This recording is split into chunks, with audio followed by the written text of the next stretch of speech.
searching for the small. Lay a big hit and pass a kick the ball. This game is for us all. From Seattle down toward the Keys, this game is you, this game is me. Cast dogs and steer, even a tree. This game is America, so sing it loud with me. College football forever. College football forever. Downtown LA, Starkville City.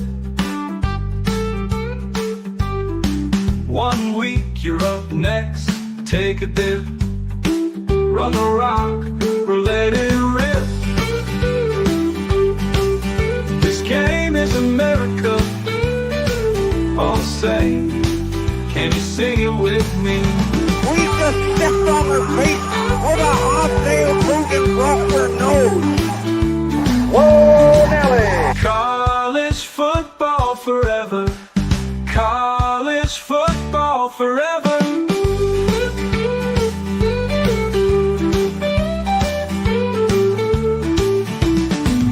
College football forever. College football forever.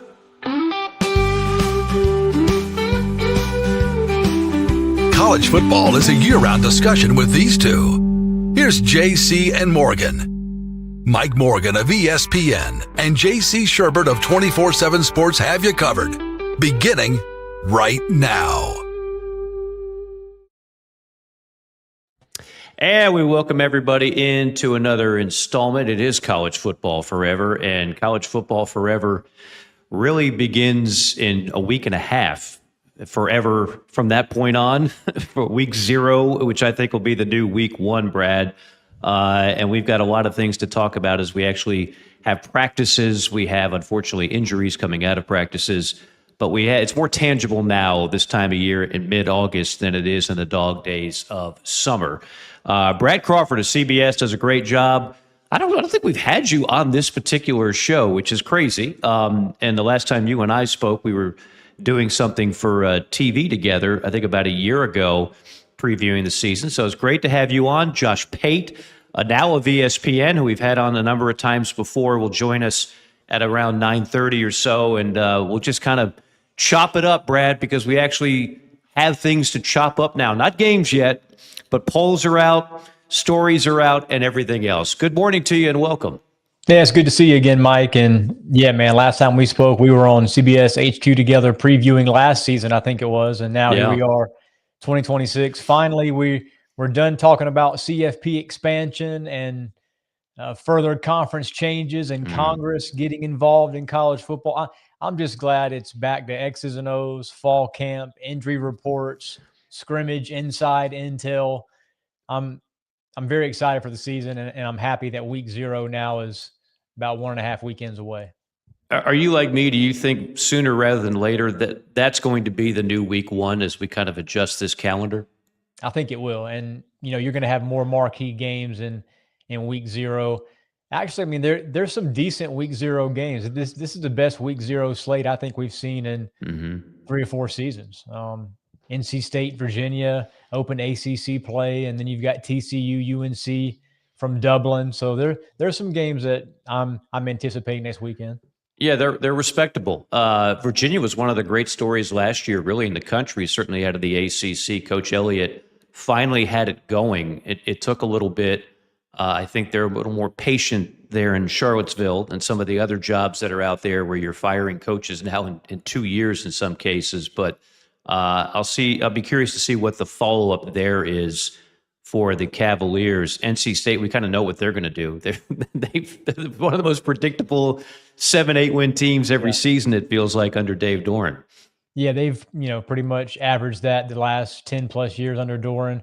I do think his seat is warming a little bit. They spent so much money to retain C.J. Bailey that they wound up losing several offensive starters because they had to allot so much money toward that quarterback. But NC State's schedule, I went through them earlier this summer for CBS. It is the easiest schedule in Power 4 for, one of those borderline top 25 teams. So if NC State gets past that opening game at Virginia, I do think there's a good chance that despite not being the most talented team in the conference, there's a path to 9 or 10 wins, which would get Dave Doran a couple more years in Raleigh. It's interesting you say that. We were just talking about this on one of our other programs yesterday at the ACC. Like, I never felt more confident that one team is going to win that league, especially when the one team has never won that conference. Talking about Miami, they joined in 2004. They haven't in 22 years won the ACC, which is mind-boggling. And yet they just seem such an easy pick to win that league, but I have no idea who's going to finish second or third. Miami's my preseason number one. I don't see the holes that a lot of other national analysts do in the Hurricanes. You talk to anybody close to that program, they're saying the same things they did this time last year, that we're going to be a conference champion contender and a CFP top 4 seed. And Miami got through the playoff last year, got to the Natty. But getting to your question about the teams behind them, I think it's SMU and Louisville. The winner of that week 2 game against SMU and Louisville, I think winds up playing Miami for a final. I know NC State schedule's easy, but SMU and Louisville, SMU quarterback Kevin Jennings, multi-year starter. Louisville re-up in the transfer portal, re-sign Isaac Brown at running back, probably 1,000-yard rusher. So I do think that there's multiple playoff contenders from the ACC outside of the Canes. It's interesting you say that, because the one team you didn't mention, and it's the first time in a long time they were not preseason top 25, is Clemson. Yeah. You agree or disagree with that? I had Clemson number 24 in my preseason rankings because I'm still of the belief that an 8-4, 9-3 finish, despite not getting to the final, gets him in the top 25. This is like Dabo Sweeney's last hurrah, too, man. I mean, his back is figuratively. I mean, it's against the wall in Death Valley. I think he knows that. Clemson's not going to fire him, obviously, but he's wearing thin there, and he has his horse tied to Vizina. We'll see him at quarterback, and then bringing Chad Morris back. It's one of the more head-scratching coaching decisions this offseason, to bring a guy that has not had an explosive offense in college in a long time, since Taj Boyd. So I think it'll be very interesting in Death Valley to see if Clemson can get off on the right foot against LSU, and then they play Miami several weeks later. We'll know early in September, Mike, if Clemson's worth a dome or not. I think they're a fascinating story. The headline, obviously, if you're going to get headlines from a preseason poll, and let's be honest, as much as people want to bang the poll, everybody looks at it. You're not a college football fan if you just ignore it completely. You might disagree with it, and you might be, I don't want to say paranoid, but overly worried that that preseason poll is going to shape the playoff poll.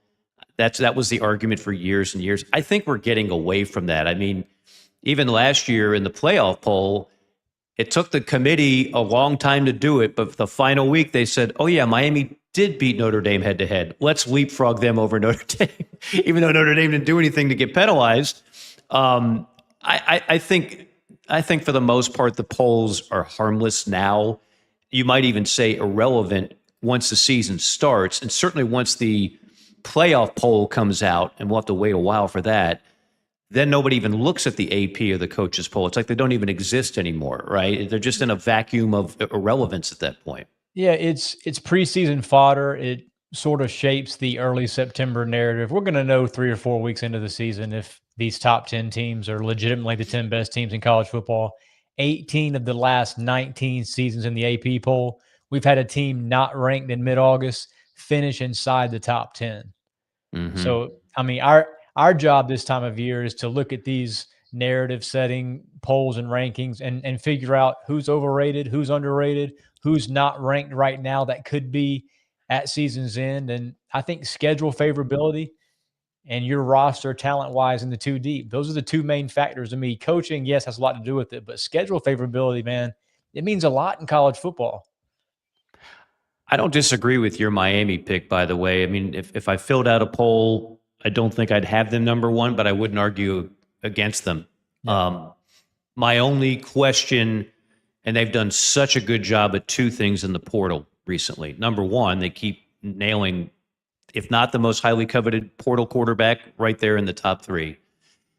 And they've always, since the portal, in this era, they've always been able to get linemen in the trenches, grown, you-know-what men that already know how to either block and tackle. Or I mean, last year, just nobody was better. I saw them up close against Florida State. Nobody was better on the line of scrimmage. I knew that much watching that game. And then I thought to myself, Carson Beck, if he doesn't screw it up, Carson Beck is a good passer who's probably going to be on an NFL roster for a while, as long as he doesn't have a late second blip, which he did in the national championship game. But they look the part every year because they have the quarterback and they have the line of scrimmage. Honestly, I don't know how good the line of scrimmage is this year compared to last year, where they were just, like I said, as good as anybody. What do you make of it this year? On the defensive line, they lost 2 first-rounders in Akeem Mesidor and Reuben Bain. But the guys behind him, like Marquise Lightfoot, he didn't play a ton of snaps because he had 2 first-rounders ahead of him. Marquise Lightfoot would have started, Mike, at most ACC programs at edge last season. So what do? He's going to be the left end starter. And then on the right, Damon Wilson from Missouri, 8.5 sacks last season, was the most coveted prospect in the portal at the edge spot. Miami signed him. They're loaded at linebacker and in the secondary. And then at wide receiver, Malachi Toney, I've said it all summer, he's the best player in college football not named Jeremiah Smith. Now, outside of him, there were some questions at receiver. So what does Miami do? They bring Darian Mensa, quarterback, his best friend with him, and Cooper Barkate, who had 1,000 yards last year at Duke. Vandrevius Jacobs from South Carolina. They've got guys, man. And then Mark Fletcher, 1,000-yard running back, Jordan Lyle, Shamar Brown, Elijah Lawson at tight end. There's not a lot of questions here. And so for the AP voters and coaches poll as well, to have Miami at number 7 in the preseason, I don't think right now on paper there's 6 teams better than the Canes, especially when you consider what they've added this offseason to an already pretty darn good roster. What are your cohorts, Chris Hummer and John Talty? I've always liked the job John Talty does. I'm not as familiar with Chris. They just did a whole thing on ranking the payrolls, basically, which is again, that is so 2026 college football, right? That's literally what we're talking about. You can't avoid the money talk at some point. As much as I try to do it, it is a thing. So they have an article, or there's another piece out there. Hell, you might have written one. You've got a number of guys at CBS on the $40 million club. I forget, is Miami in the 40 or are they just below 40? I think Miami is in the 40. They're in the 40 with A&M, Texas. Notre Dame is in the 40. Notre Dame used to be cheap as hell. If Brian Kelly did one thing, I know Brian Kelly's stock has never been lower. He got them to spend money on facilities and everything else that goes along with being a blue blood. And now Marcus Freeman gets the benefit of all of that. But they're in the $40 million club. Believe it or not, Texas Tech is not. They're in the $30+ million club, which is where almost every SEC school is, not named Texas A&M. But clearly Miami spends, they've got themselves a sugar daddy or two, and they're spending, and the benefits are there. Do you find yourself now, when you're writing some of these articles, where you are talking more and more about the money that has now been so universal in the sport of big-time college football? Of course. And a lot of head coaches I talk to, Mike, point me in the direction to their personnel and general manager staff. I mean, general managers know the roster almost better than the head coach does, because those are the guys that fill out the 2 deep with, portal evaluations and, hey, coach, here's a guy from so-and-so G6 program that we think would be a factor here. I mean, those are the guys that do these evaluations and do it in like an 8 to 10 day span before that portal opens, when you don't have a lot of time while coaches are preparing for CFP. I mean, look at Mario Cristobal last season. He had 4 playoff games to prepare for while Miami was trying to figure out what the 2026 roster looked like. Meanwhile, 2025 season still going on.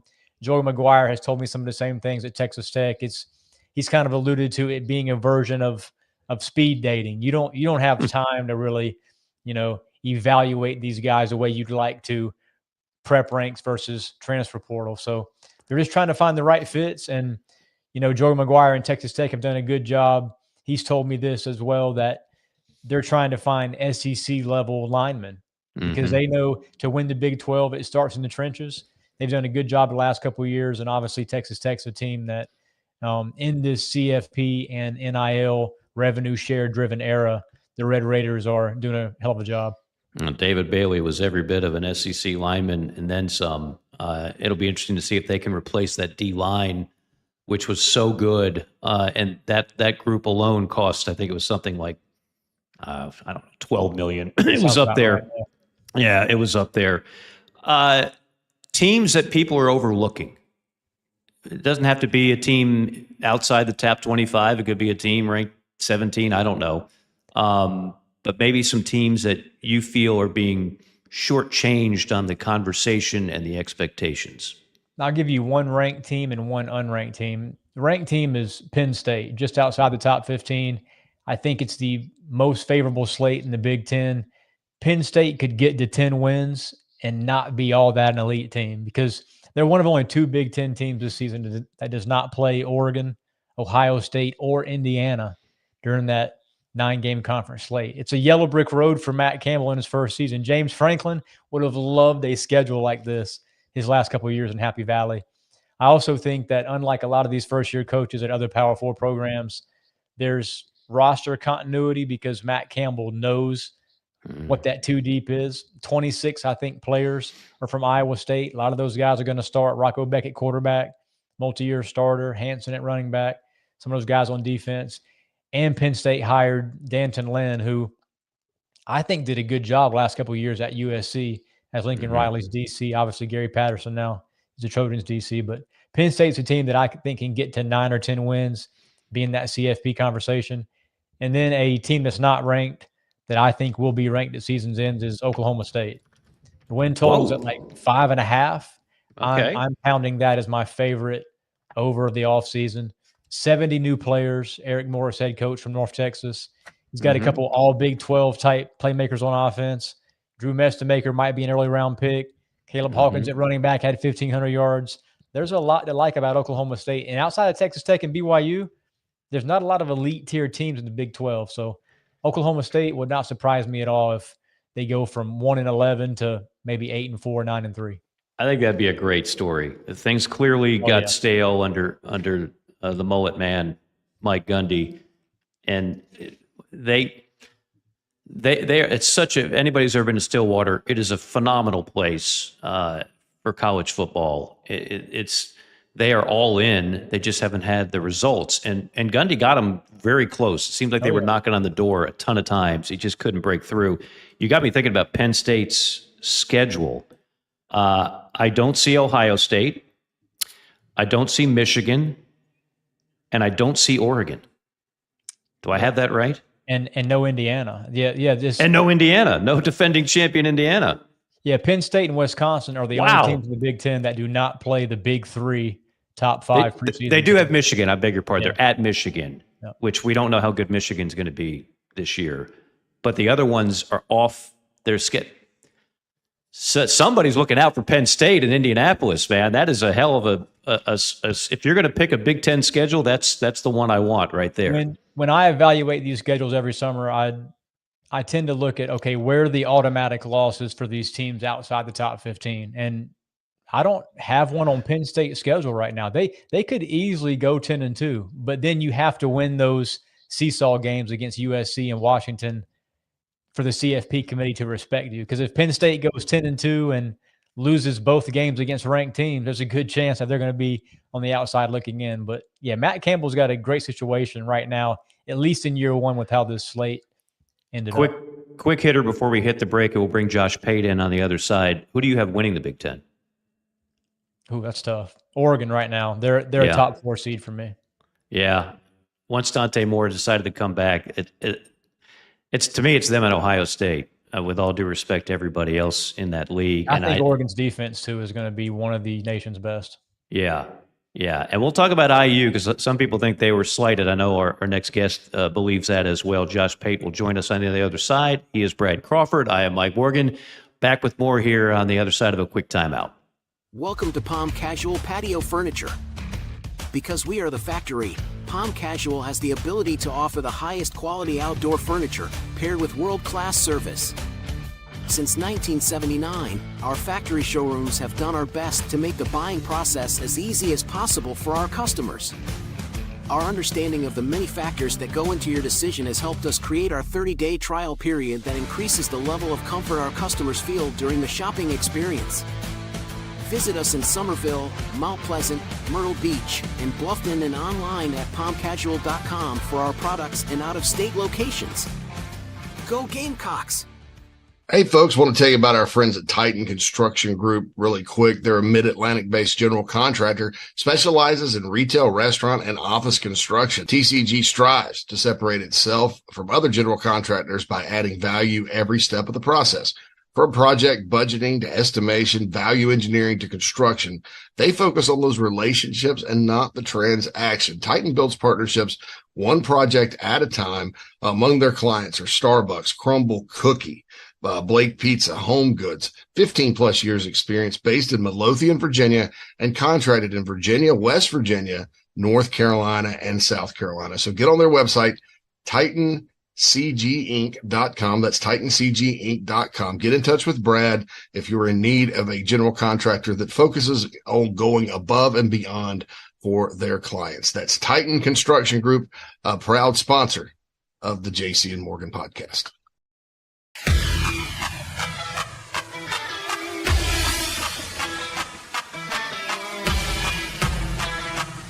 We're passionate about making sure that the Nest and Wild mattress is the best it can be.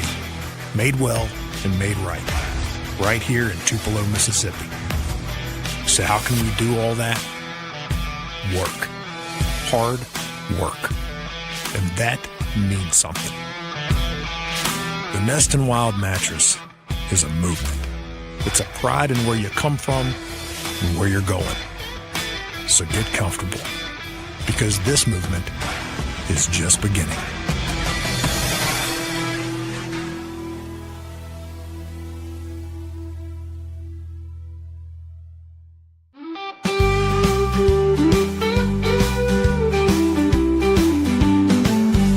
This is JC and Morgan on the Chief Sports Network. College football forever.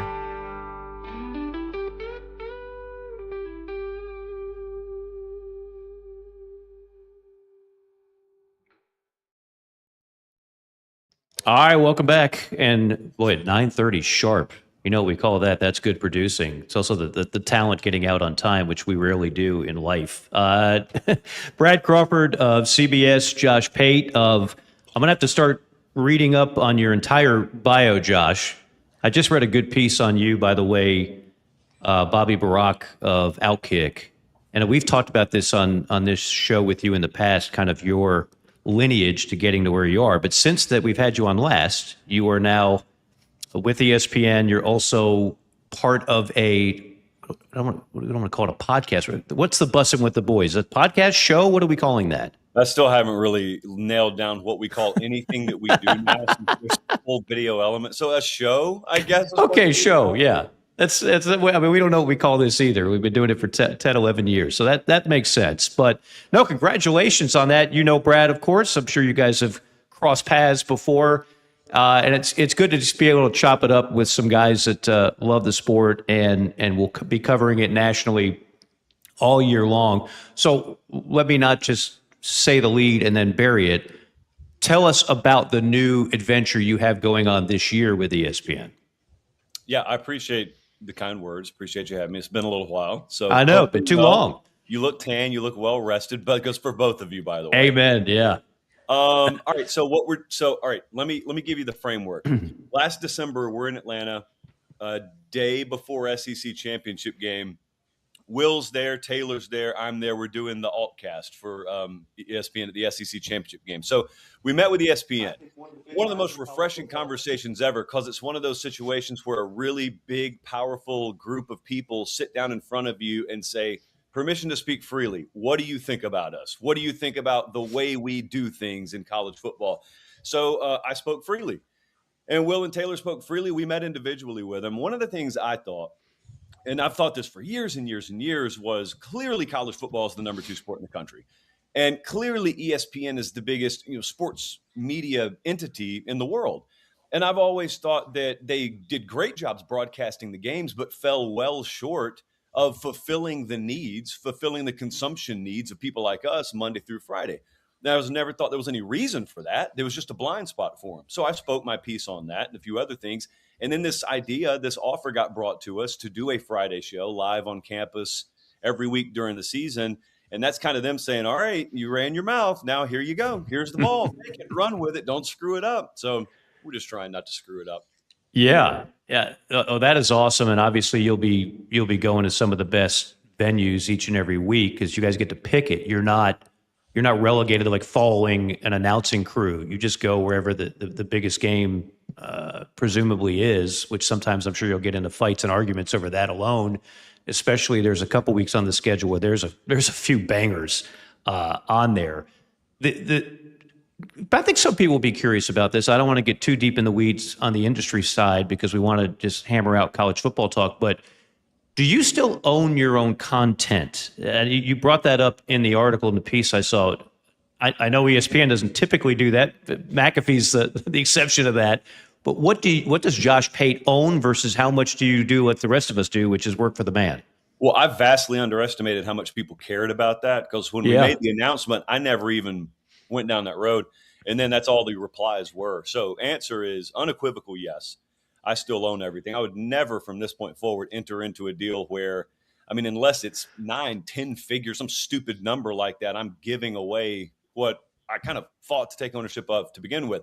So anything that we do, anything I explore doing is sort of in addition to the bedrock, the core of what I do, which is 3 nights per week during the season, 2 nights per week outside the season, just our college football show. Because that's the only reason anyone would know who I am anyway. And so why would you ever deviate from that? It's just nice to have opportunities come along because that thing has been successful.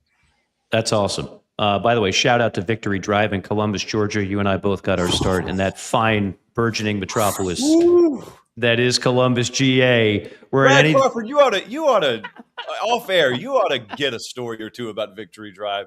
You'd love it down there.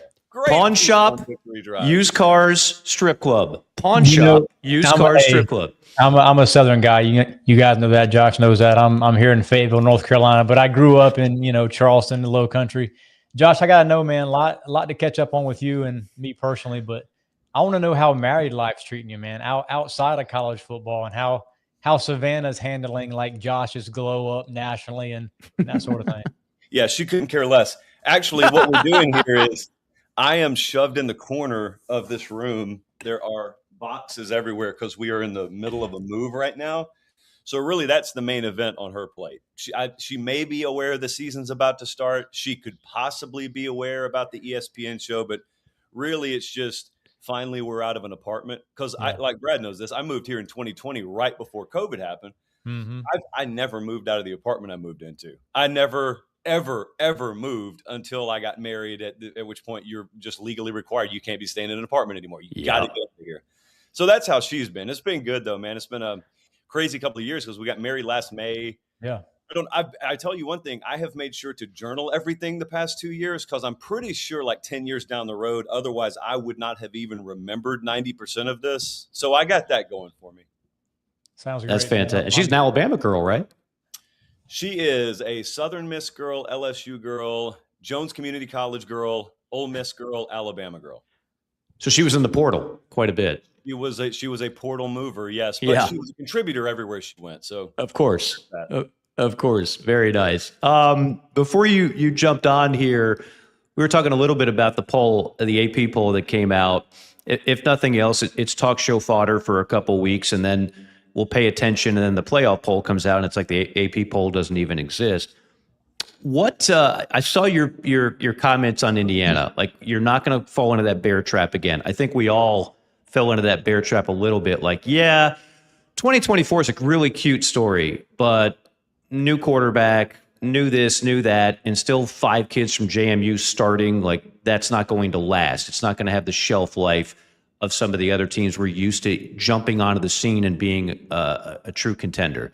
So now in 2026, here we have it. Indiana, there's 1, 2, 3, 4, 5, 6 teams ahead of the Hoosiers, right?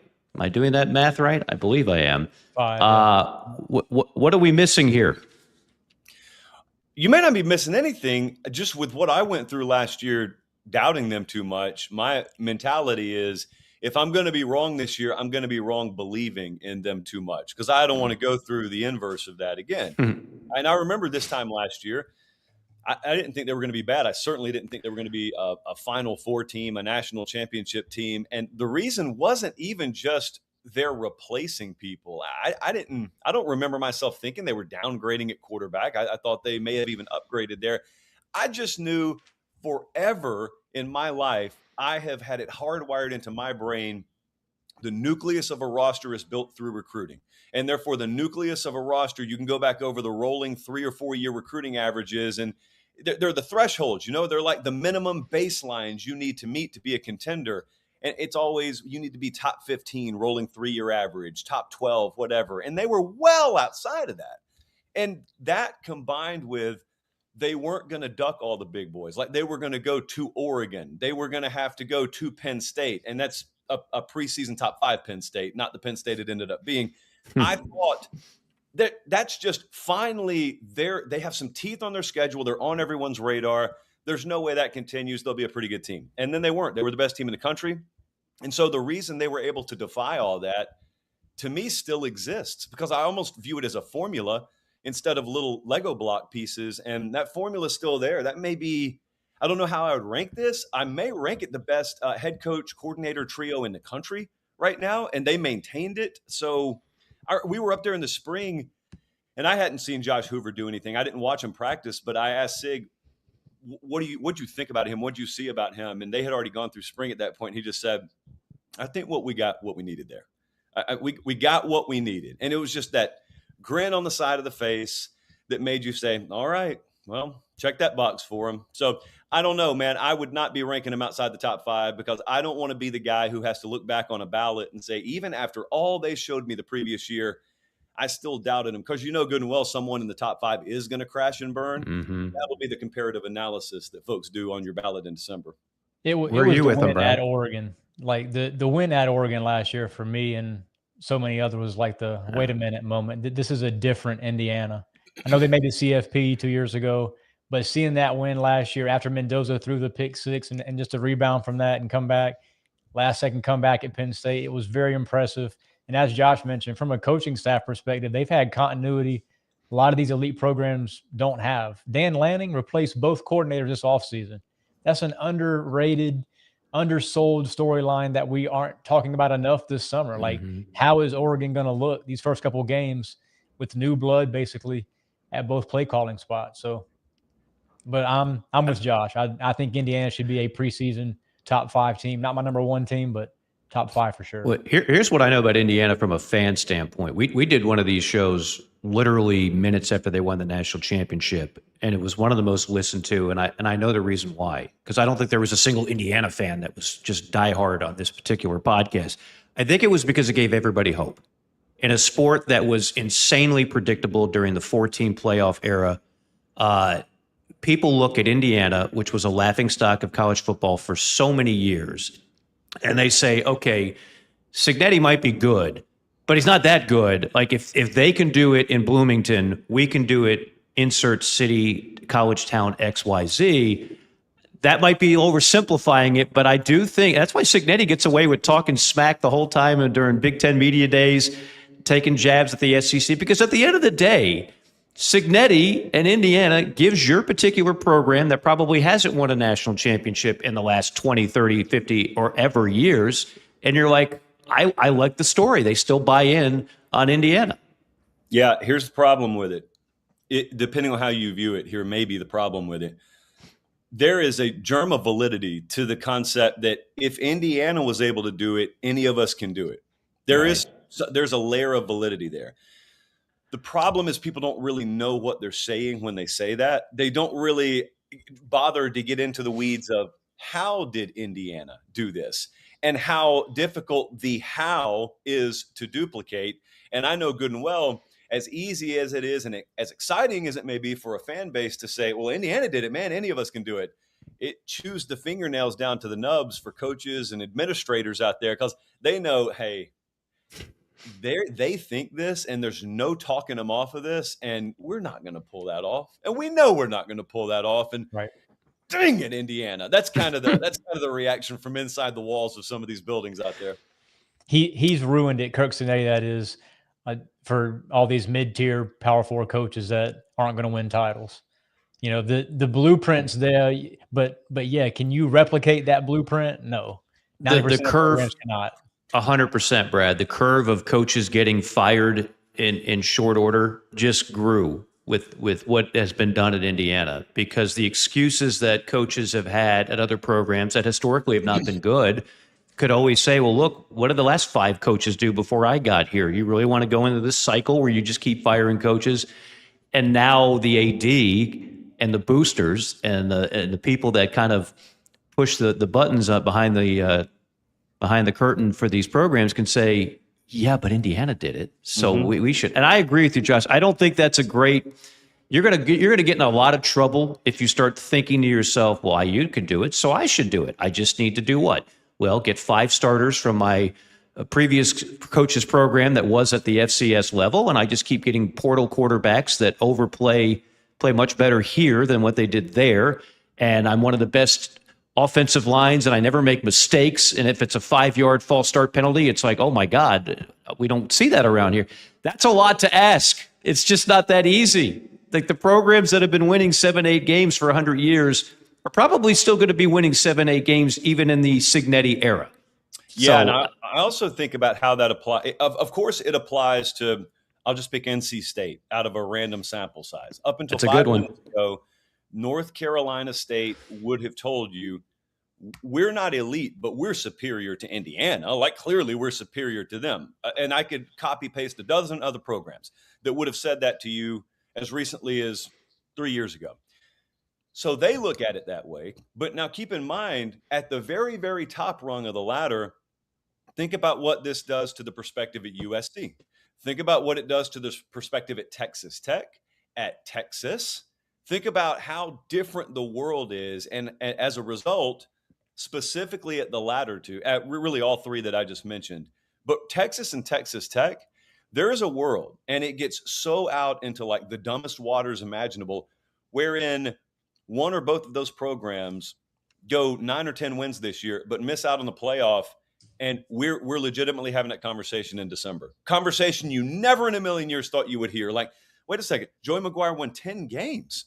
And they won the league last year. And you're telling me you want him out? And people would look at you and say, yeah, this is not about building and, looking ahead to a 3-year maximize it year. This is every single year. We buy the roster, we put it on the field, and it's your job to be there every year. And if you don't, all we're thinking is, well, how much further could so-and-so have gone with this?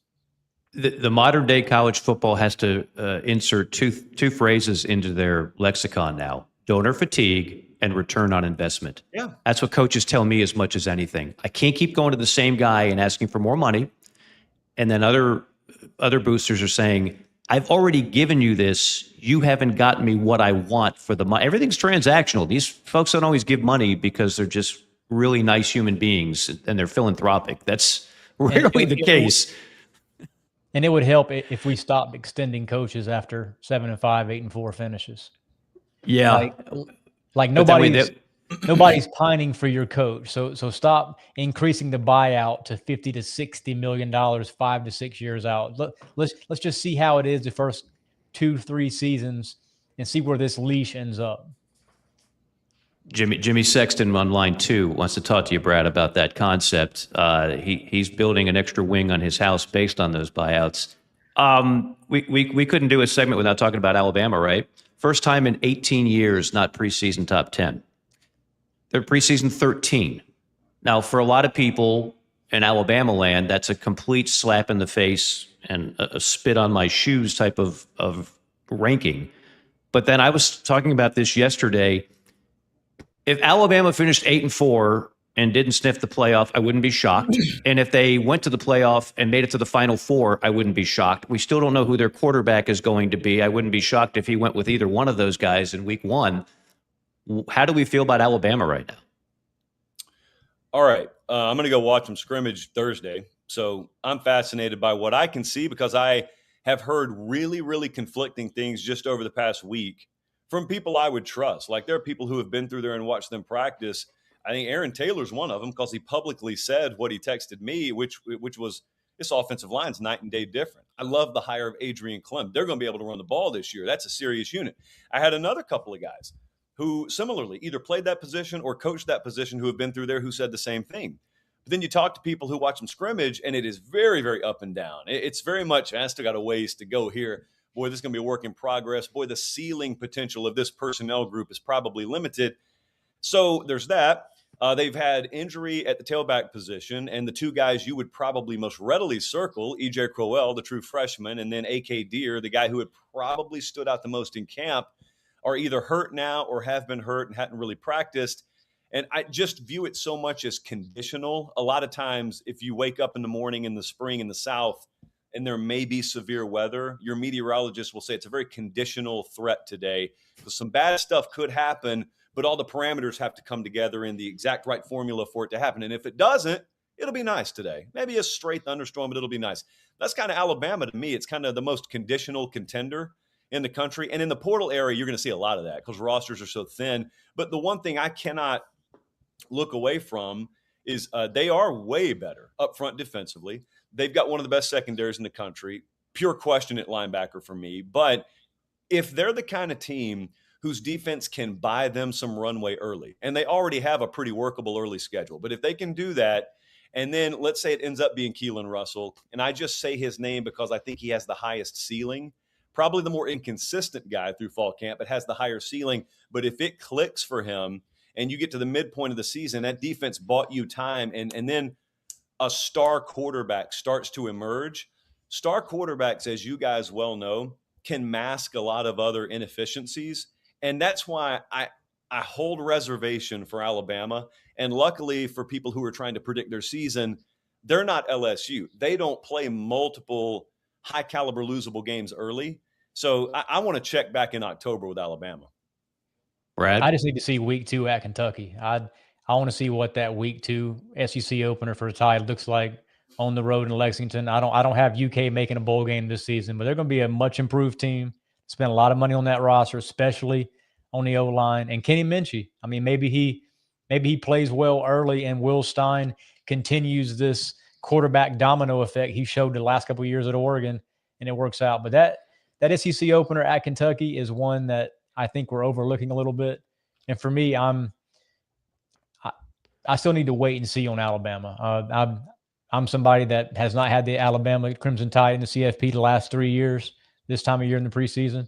And, you know, I'm sticking to that. I think that there's still some questions at certain areas, especially wide receiver, that they did not address in the portal. Losing Horton was big. And obviously Ryan Coleman-Williams has some drop issues in his career and needs to get back to that big play guy we saw as a freshman. One thing also about that wide receiver room, the one portal move they did make was getting Noah Rogers, who I believe was from NC State. Yep. And watching them practice in the spring, the day I was there at least, he was the standout. And then he promptly gets hurt towards the end of spring, and they expect to get him back at some point. But, you know, with that position, it's kind of one of those things where, all right, it's great that I get you back. What percentage of you am I getting back? But that wide receiver room, I think on that team has the highest ceiling floor variance. Yeah. I mean, if everything worked out, if Ryan Coleman-Williams was, you know, his peak self, said Morgan's a 5-star true freshman coming in, Noah Rogers, if you get him back healthy, Latsier Brooks has recently practiced but has been hurt. If all those guys were to play to form, that could be a high-level receiver room. It could also end up bottom half of the league, like anything's in play. Yeah.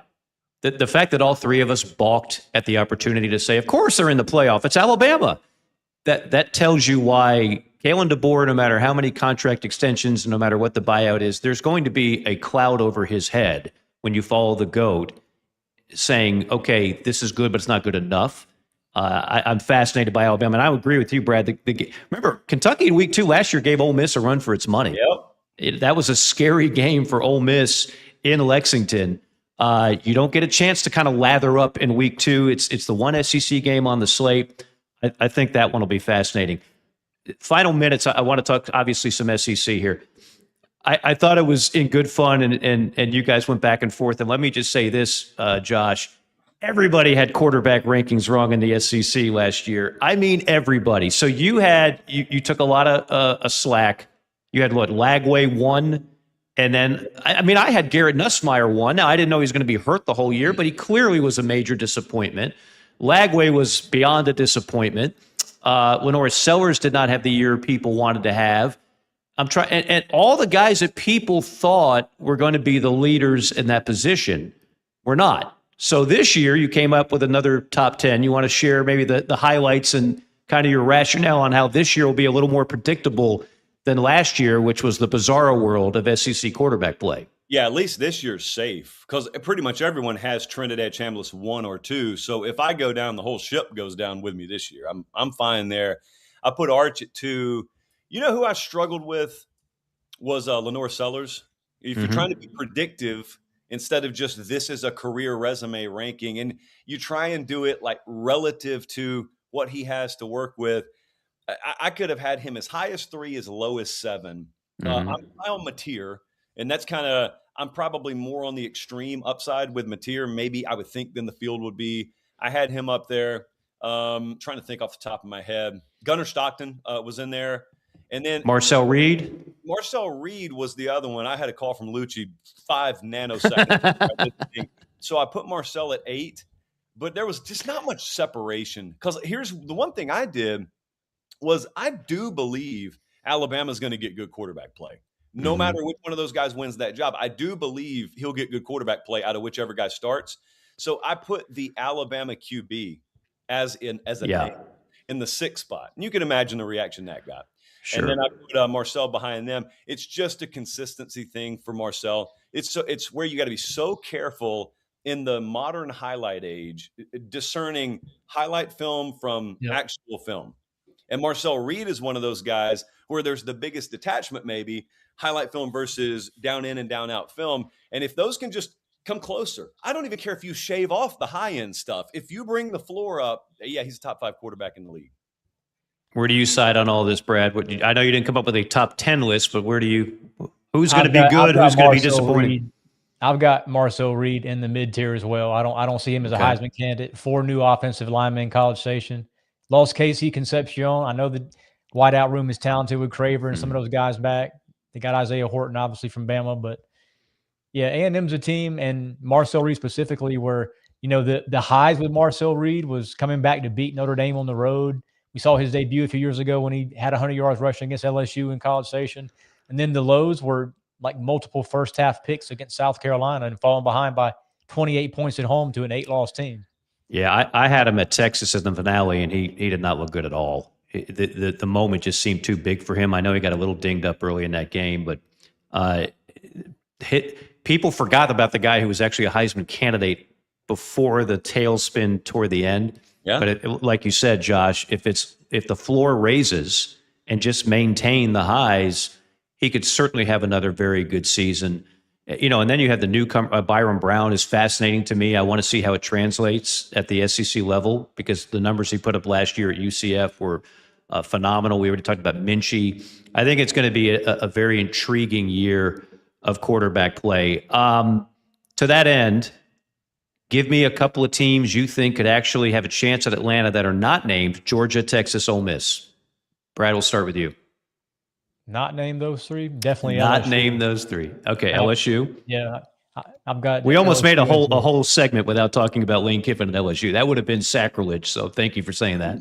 LSU and Oklahoma will be the 2 teams that I have there. I think Oklahoma will be very good on defense again, probably top 5 unit in the SEC. Yep. And John Mateer healthy. I mean, he was banged up the entire second half of last year, and it showed offensively when they were in quicksand and stale and everything down the stretch. So Oklahoma, LSU are 2 teams I think could challenge for Atlanta. Those are the ones I go with. If I wanted to go way out to the fringes of believability, Tennessee right now. Tennessee, I think, is probably the team that has to be the most in touch with what its identity has to be in fall camp of any of these teams. There's no mystery. They got a pretty good 1-2 at wide receiver, but it's not a totally star-studded receiver room. They still got a quarterback competition going on where either guy is going to be green when he starts. Don't have a transcendent superstar tight end, but what they do have is O-line, and they do have a really good tailback room. And they've got a defense that I think can play good enough in year one under Jim Knowles to where they can shorten games, they can limit possessions, they can get ultra physical with you, and they get Texas in there, they get Bama in there. Let's just say they win a couple of ugly games. Let's say they win in the manner OU found a way to win down the stretch last year. That's the kind of team that just could randomly be in Atlanta, and I look at it and say, that's mildly surprising, but you know what? Nothing shocks me these days. You know what's so good about Tennessee in the way of predictability on the high side is that they always have a 1,000-yard rusher. That's true. 3 straight years, 3 different dudes have run for 1K, and they've got the returner 1K this year. People think pass happy offense. They run the ball as well as anybody in this league the last 3 years. Yeah. So there's a lot to like there. All right, as we wrap things up, Josh, you mentioned you kind of threw everybody a curveball because we keep hearing on the playoff side, is it going to be 12? Is it going to be 16? Is it going to be 24? You threw out the number 20. Any update on anything? Because they got to get together here in the next, couple of months and talk about this again. So where do we stand there? Brad, I'll have you chime in as well after, but Josh, give me the rationale behind 20. Yeah, that came from not me looking for a story. I can promise you that. I was talking with people at the media executive level about some other stuff, and that just got floated to me. And I said, wait, I hadn't heard anything about that recently. They said, yeah, that's probably going to be presented to the committee next week.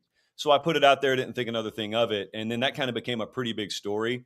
It sounds like it didn't go anywhere because it sounds like it's basically, you can either call it SEC versus Big Ten, or you can call it ESPN versus Fox, however you want to frame that up. That sounds like a stalemate now, with the only variable being, do the people who allow Greg Sankey to take the stand he has taken right now continue to allow him to do that? Now, selfishly, I'm pulling for him in this equation because selfishly, I want to stick at 12 for a little while and see how this works out. I want to keep Conference Championship game weekend, man.